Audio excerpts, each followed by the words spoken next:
salaamaaleykum yéen ñuy suivre sunu sécurité da leen ak jàmm ci vidéo bu bees bi ci formation ethical hacking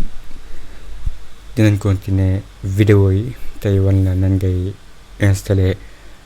système bi nga xam ne soxla nañ ko ak beneen système boo xamante ne tamit dinañ ko installer pour boo si bëggee def yenn boo si bëggee pratiquer nga mën ko mën ngaa yor ca benn moo xam bu dee Windows nga yore wala Linux jumtukaay yi nga yore mën nga ko télécharger benn par benn waaye loolu day metti lool moo tax dañuy soxla ñu installer benn système bu naan Kali comme ni ko waxe woon ci vidéo bu njëkk ba pour moom dafa nekk benn système boo xamante ne ñu soxla daanaka ci ay jumtukaay yu bari mën nañ ne ay téeméer ndoxut ay junni ñu ngi ci yi nga xamante ne defar nañ ko fa ba pare yow boo installé système boobu noonu day yomb ci yow xamante ne da ngay ñëw rek taal sa système boobu moo xam ci machine bi nga ko def bu ngay ñëw rek taal ko du jar ngay installé yenn yi muy gën a yomb ci yow. am na ay programme yu soxla bi ci njëkk mooy VirtualBox wala VMware comme ni ñu ko waxee woon waaye ñun VirtualBox bi moom la lay wax bu la neexee mën nga koo jël beneen bi muy Kali bi beneen bi muy Metasploitable am na 2 wala 3 boo si am bu dee VirtualBox bi mooy lan VirtualBox bi yow li la waroon mooy comme bu dee da nga koo bëgg a installé bu dee Kali bi comme ab système la comme ni nga yore Windows 7 ki yor Windows 10 ci machine am ki yor Windows nangam wala ki yor Ubuntu noonu moom ab système la moom it da nga waroon am comme ñaari machine comme sa kër benn machine fii ak machine de bii nga def ci comme nga soxla sa machine bii nga installé ci Kali bi wala nga am ñetti machine beneen mi nga installé ci beneen système comme mu ngi mel ne nii la mel rek nga am ñetti machine bu ne ak li nga ciy war a installé VirtualBox bi dañuy may njor benn machine bii rek lañ am xamante ne du jar ñu amaat beneen ordinateur wala ñetteelu ordinateur pour di ko def waaye moom dañuy may li ñu waroon a installé ci machine bii nii ñu jël Kali bi installé ko ci biir fii nii muy programme bi xam ne dañuy may ñu mel ne dañoo yor ñaari machine wala ñett wala ñeent li ñu yor ci ay système rek ñu mën ko installé ci programme bii nii. Kali bi comme ni nga ko waxee woon mooy operating system bi nga xam ne moom lañu war a installé moom la ñuy jëfandikoo ci vidéo bi. Metasploitable bi benn système la boo xamante ne dañ cee dafa am ay failles yu bëri xamante ne yow mën ngay xool léegi di ko jéem a pratiquer sa bopp saa ngay laal machine u jàmbur wala ngay dugg ci yeneen i jàmbur yoo xamante ne moomoo ko léegi li ngay def mooy ngay njëkk a def mooy télécharger VirtualBox ngay def virtualbox.org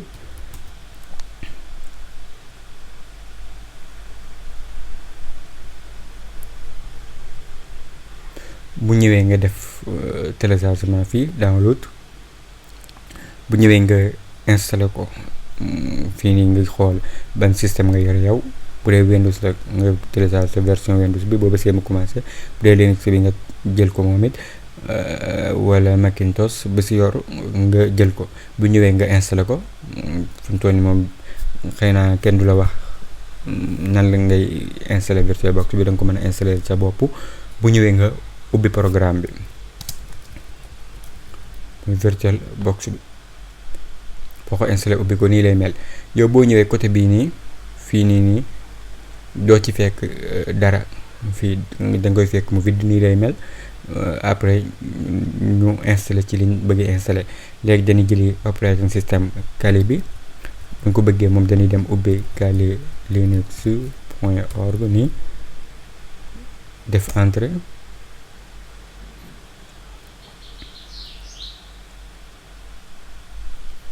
bu ñëwee da nga gis téléchargement fii nga téléchargé ko da nga gis ay version yu bokkul imma nga jël comme version bii nii bare metal mu nekk version boo xam ne boo ko amee da nga ko mën a installer si VirtualBox bi nii da nga ko mën a butee ci kale tamit installer ko ci benn machine noonu mu nekk ci machine bi moom kese bi la neexee wala nga def ko dual boot boole ko comme yore noo ñaari système ci benn machine. bu dee virtual machine bii nii dañ ko installer ba pare boo bu ñëwee automatique da nga koy télécharger bu ñëwee da nga koy importer fii rek daaj koy génn fii nii automatique xam ne moom installer nañ ko ba pare yow boo télécharger bi installer ko fii nii résultat bi mu lay jox moo nekk bii nii. beneen bi mooy waaye programme bi problème bi mooy mën ngaa bañ a xam nan nga koy installer système bi bu dee miinoo ko. am nga live boot tamit live boot mooy comme boo ko bëggoon a boote xam te mën koo def ci clé brancher sa machine mu nga def ci li nga ciy def ba pare roccuwaat clé bi taalaat àggali si système moom la ñuy wax live boot. am nga gis nga yeneen ay container cloud yu jëm si yenn xeet téléphone bi projet Windows boobu WSL bi tamit waaye ñun bi ñu jël muy bii nii bare metal boo si bësee dina la wax tànnal bi nga bëgg 64 bit 32 bit wala Apple M1 yaay xool ban nga bëgg bu dee 64 nga yore nga bës 64 bu dee 32 nga yor nga bës 32 comme 64 après nga xool ban version ngay jël fii version bi nga xam ne weekly la mooy chaque semaine presque automatique day mise en jour nekkul loo xam ne lu stable la boo ko comparé comme bii nii bi nga xamante ne mooy bu complet la ba pare bokkut ak comme weekly bi donte jumtukaay yëpp mën nañ see nekk waaye ci wàllu stable am na wuute bu dee bii nii muy net installé bi moom boo ko téléchargé bu ñëwee buy installé système bi du koy téléchargé automatique di ko wàcce ci internet bi xam te ne bii online la bii offline la bii leen jël boo xoolee ci wet gi 4 giga la bii moo xoolee 300 nangam la méga ndax du koy téléchargé su excès. am nga si ay xeetu bokkut comme nga télécharge ko par torrent wala nga télécharge ko direct su ma bësoon fii nii direct mu commencé télécharge nga xaar ko bam agsi kon noonu ngay télécharge Kali bi. beneen bi mooy Metasploit wala Metasploitable moom am na ñaari xeet yu bokkul am na version 2 ak version 3 yaay xool bi nga bëgg a jël nga jël ko ñun 2 bi la ñuy installé fii peut-être 3 bi bu la neexee mën nga koo wër ci internet bi soo bësee ni automatique di nga gis foo ko mën a télécharger comme si fii nii nga jële ko ci Rapid7 bi officiel bi direct mën nga ko jële fii dina am ay information yu mu la yaakaar naa pour nga dugal ko mën ko jële si source force bi tamit nga télécharge ko comme bu ma si bësee bu la neex mën ko see jël ñoom ñaar su ma bësee bii nii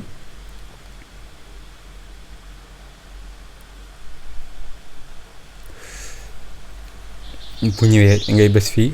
download bii nii mu nga télécharge ko boo bësee mu commencé télécharge ko nga xaar ko ba mu agsi wala nga bës fii wala fii boo ci bëgg bës mën nga ko bës léegi su agsee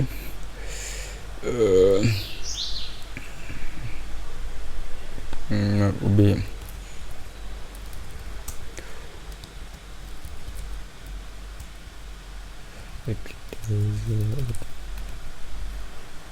ak seen yi lay mel gis nga ne man dama téléchargé Kali bi bii mooy offline bi bii mooy bu ngi bute si Kali rek bii leen utiliser beneen bi mooy Metasploitable bi moo nekk nii bu excès dañ ko kii compressé nga décompressé ko fii mu jox la résultat bi defal clic droit rek extrait ko après moo lay jox résultat bi nii nii karna ni ngay def rek bu dee ci Linux bi bu dee Windows tamit même kii bi ngay def rek remplacer lépp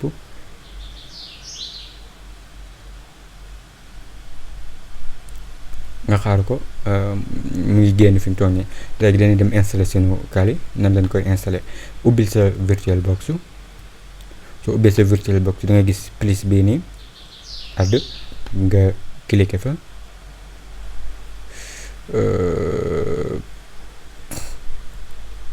bëgguma dem foofu demal new ngay dem boo demee new nga def tur yi nga koy jox comme ma def Kali Linux version ma def Debian 64 fii nii mooy kii bi nga xamante ne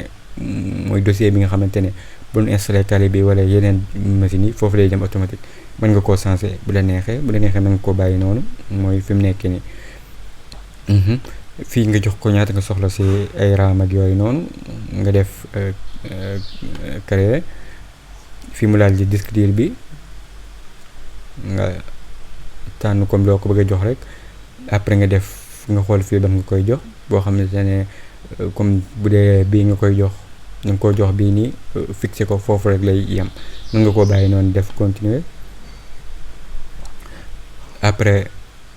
boo xoolee yow benn rek ngay am bu dee mësoo koo utiliser benn bi rek ngay am léegi li ngay def start démarrer pour ñu taal machine bi te benn machine ordinateur ngay taal amagul dara ñu bës fa son fii pour génne kali bi nga xam ne installé woon téléchargé woon nañ ko nga bës plus bii nii fii kali bi nekk moo nekk nii mooy Calzga bii nii ñu bës fa def choose démarrer nga réel bi la neexee léegi dina la indil ay xeet ne la tànnal ban ngay installé ban ñu jël bi ci kaw graphical bi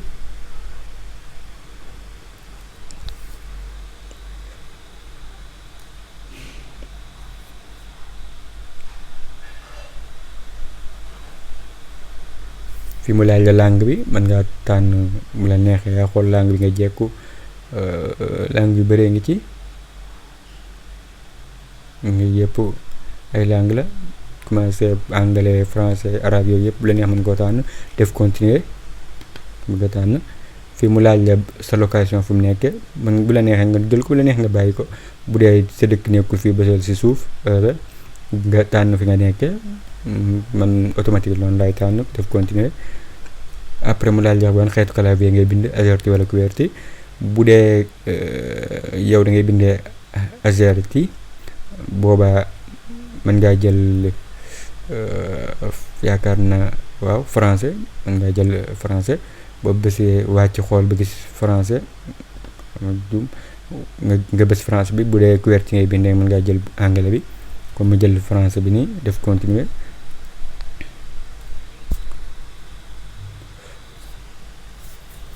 ñu xaar ko mu def ay détecté yenn yi jumtukaay yeeg yu mel noonu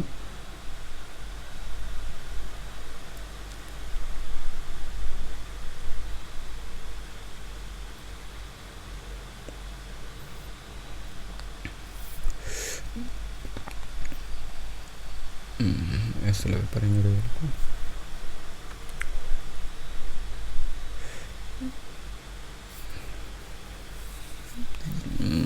ngir détecté lu jëm ci réseau yeeg yooyu noonu configurer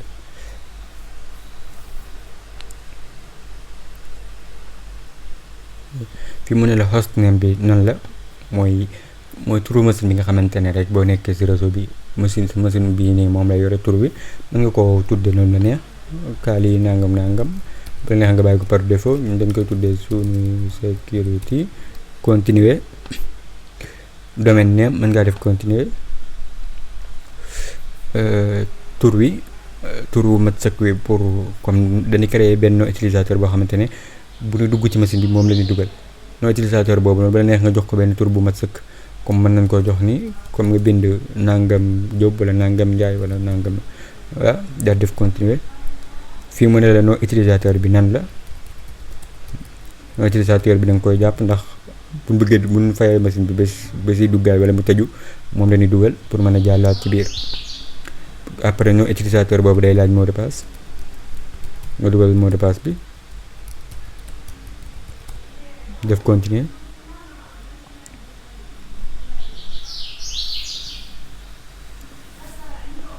fi mu laaj fan lay jëlee heure bi ban heure la yore jooy noonu tànnal bi nga nekk def continuer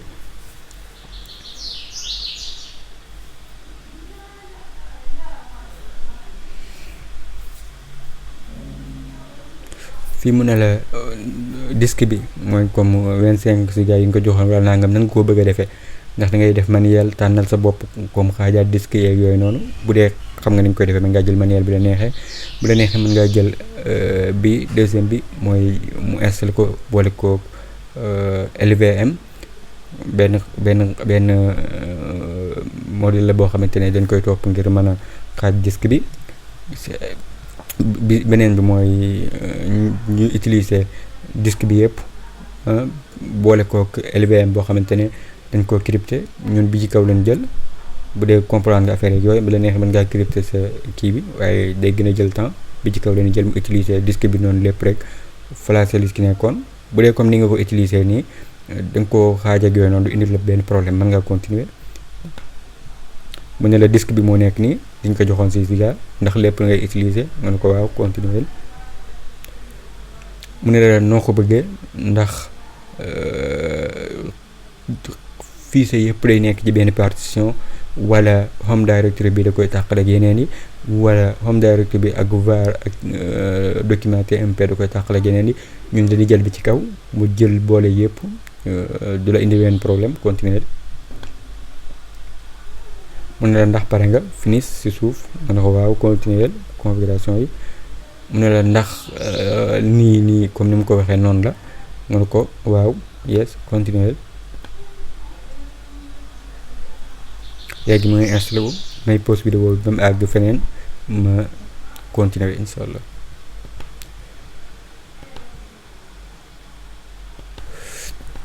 suy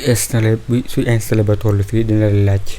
nga tànn ban environnement nga bëgg comme mu nekk graphical nii nga koy mën a utiliser yooyu bu la neexee mën ngaa tànn lu ëpp benn bu la neexee mën ngaa installé GNOME wala KDE wala yeneen ak yeneen XFCE bii nii moo nekk par défaut moo gën a oyof tamit presque ñaar yi nii xëy na moo gën a oyof ci yow moo tax mën ngaa bàyyi ñaar yi ci kaw noonu fii nga tànn jumtukaay yi nga xamante ne moom lay installé ba xam day installé top 10 yi day installé tamit yi nga xamante ne recommanded la yi nga xam ne moom la ñu fekk si live bi tamit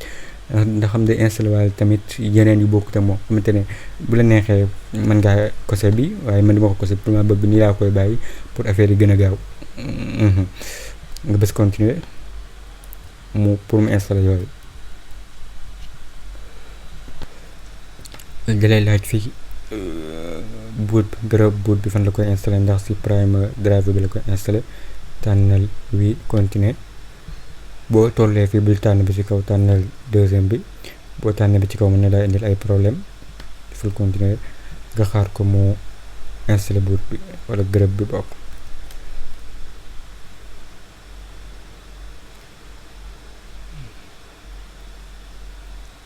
ngi jeexal installation bi fi mu toll nii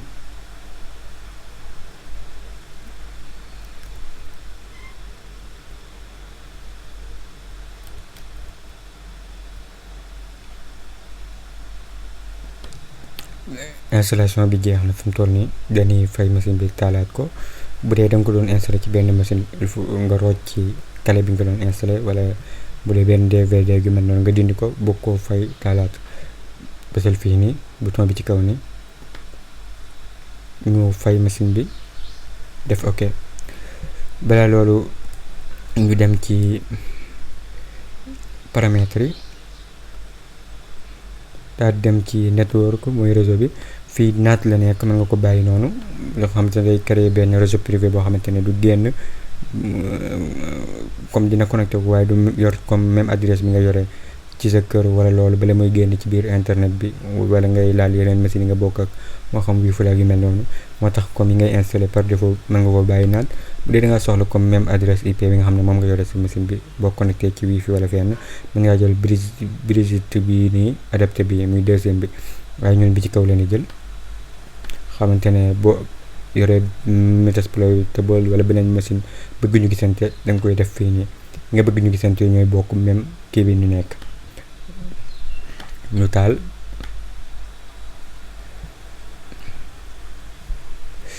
royalaale écran bi mu tàkk mën nga def entrée wala nga xaar 5 secondes pour mu jàll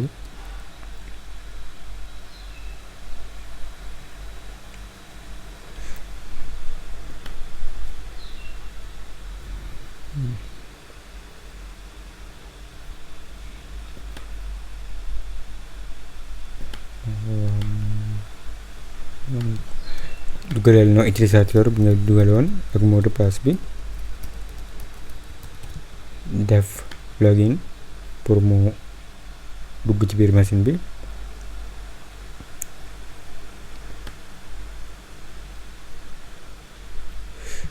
léegi sunu kali Linux moo nekk noonu. buñ ko réyee léegi nga gis ne terminal bee nekk nii, mën nga bës fii nii gis jumtukaay yi ñu dajale ay information nangam comme ni nga ko gisee fii. buñ defoon IP nga gis ne adresse IP bi ñu ko jox ak yooyu noonu. li moo nekk sunu kali mooy machine bi xam ne moom leen di utiliser pour def yenn yeeg yooyu noonu. kon dañ koy fay foofu wan la na ngay installer Metasploitable bi. bës power off man koo fay bu la neexee. bu dee da nga ko bëgg mu enregistré ko fii da ngay bës enregistré saa su tàkkaatee fii lay tollaat. fay ko. am nañ kali léegi dañuy installer sunu Metasploitable bi. bu dee extrait nga ko ba pare da ngay ñëw def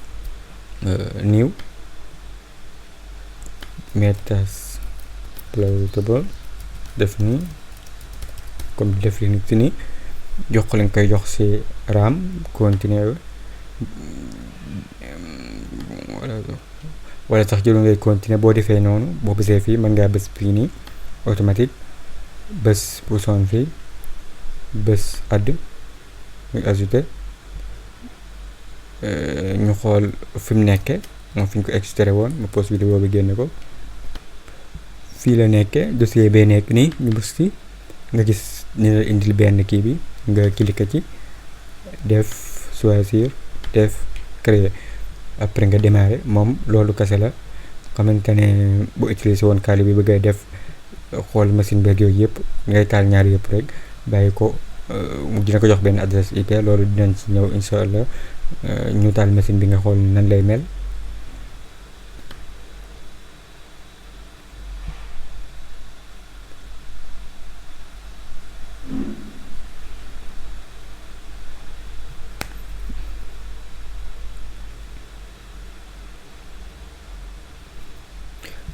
nom utilisateur bi MSF admin QWERTY lay doon.